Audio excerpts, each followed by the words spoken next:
Okay, let's bring in Ted Williams, Fox News contributor, former D.C. homicide detective, and he is outside the sheriff's office there in Tucson. So, since we last talked to you 24 hours ago, what new do you see in terms of developments and where you think the investigation is right now?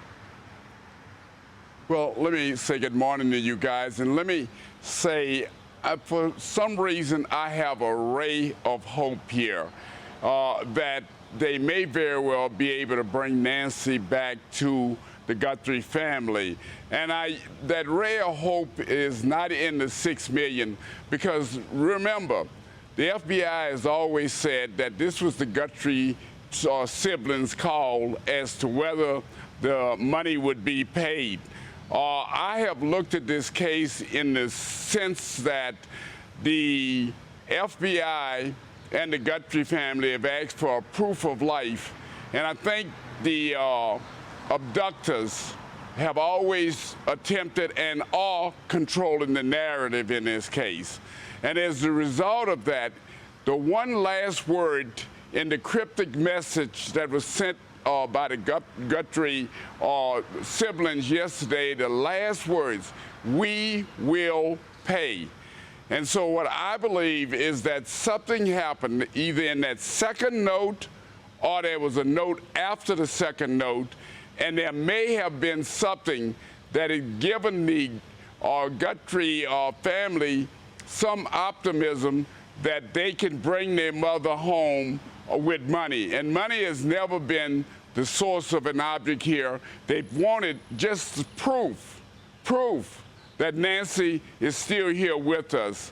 But I think this is I'm very optimistic, should we say, that they may very well still be able to bring Nancy home to her loving siblings alive. Ted, that is very interesting, and it's not the message we've gotten from all of our experts, so I'm super hopeful listening to what you're saying, that we will pay tells you that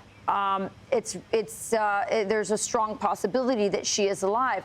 We also have been examining this recording. It was only about 22 seconds long from last night that Savannah Guthrie and her siblings gave. Every word was selected very deliberately, in my view, including the ones that you just brought up. There is a word that has left us a little perplexed. And Savannah used the word celebrate in this message. She said, "We will celebrate," I guess, upon a return. I don't have the exact sentence there. Were you surprised by that word? Because it seemed to jump out at all three of us. Well, that word, the celebrate, along with another word that was used in the message, or something to the effect, "This is our mother," it was somewhat cryptic. But I think the message was meant to be cryptic. Try to understand, Savannah makes her living with words. And so I would have to believe that she was sending a message with some specificity directly to the individuals holding her mother. And I'm hoping that they get the message, but I'm very, well, I shouldn't say very, but I am somewhat optimistic that this could. Ted, can you guess what you think that means? I know it's cryptic and I know we don't know, but just based on your own experience, what do you think that means? What is that cryptic message with celebrate?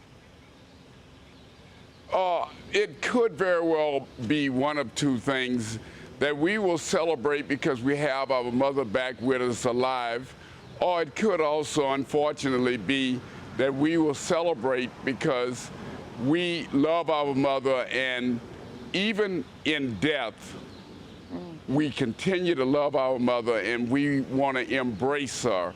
It can mean several different things, guys, but I think the bottom line is I want to be more optimistic this morning. I'm hoping and praying that there's a final and a positive result in this case. Yeah, the entire country feels that, Ted. Let me come back to the investigation and get your read on this part of it, and that is the investigators keep returning to Annie Guthrie's house. And we saw late yesterday they were back at Annie's house. Why do you think they keep returning there? There's something going on about when she was dropped off. We know that Nancy on that Saturday night was alleged to have been dropped off by members of her family, and it appears as though it could have been Annie and her husband, but we don't know that directly. And I think that they're definitely looking, there's something or that they believe that there may be a nexus of some information that the Annie and her husband may very well be able to provide. But it's all part of the investigation. Try to remember, Griff and guys, they are keeping this investigation, meaning the feds and the local law enforcement, they're keeping everything, I think, very close to their vest. So this investigation has taken on a parallel track. One track, you have Savannah and her siblings saying, hey, we will pay to get our mother back one way or another. And on the other side, you have the investigation that will continue in this case. I do find that it's sophisticated that they're asking to be paid in Bitcoins. Normally in these investigations, when there's a kidnapping, the investigators want just money, and we're talking about the Benjamins, the American money. But there's something going on here that the captors are trying to send a signal even to law enforcement. We are smarter than you. We know that you all are setting up for our capture, and we're trying to evade that. And we're trying to evade it vis-a-vis getting money, but get it vis-a-vis Bitcoins rather than American money. So, Ted, you've been around cops all your life. You know how to read cops. Do you get any sense from talking to your sources on the ground there that there might be a crime scene or crime scenes elsewhere that the media is not aware of? Yeah, I am getting that kind of a feeling. I've talked to several individuals here on the ground, and while they're not directly giving me any information, I think that there is that hope, and unfortunately, that there may very well be a crime scene elsewhere, and they're checking in and everything out. Ted, I want to go back to what Griff brought up, which is the return again and again over to Annie's house, Savannah's sister's house. We know that Annie and her husband, Tommaso, were the last people to have seen Nancy Guthrie other than the abductors. They were bringing her home from dinner to her home, although it's not clear if they did that together or individually and which one is the one who actually dropped them off. In all of that we've seen over the last week of coverage, we've not really heard from Tommaso. Is that unusual? Is he a person, I don't believe he's a person of interest, but is it strange that we haven't seen him sit alongside of the siblings, that we haven't seen any interviews with him at all? Is that unusual? Well, I won't say it's unusual, but the fact that there have been some focus, specifically in the media, toward that gentleman, I would have expected by now that he would have come out, or someone would have come out on his behalf and let it be known that he has absolutely nothing to do with Nancy having gone missing.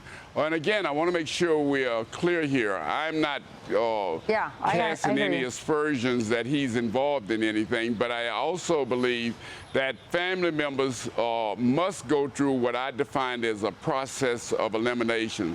Griff Jenkins is very aware of this. He and I have done these investigations in the past. That's exactly right, Ted. Everyone is a suspect until they've been eliminated, and of course, family members are closest to it. Ted Williams, great to have you on the ground there. We'll check back in with you throughout the morning. Keep up the great reporting. Excellent reporting, Ted. Thank you. Thank you. I'm Steve Doocy. I'm Brian Kilmeade. And I'm Ainsley Earhart. And click here to subscribe to the Fox News YouTube page to catch our hottest interviews and most compelling analysis.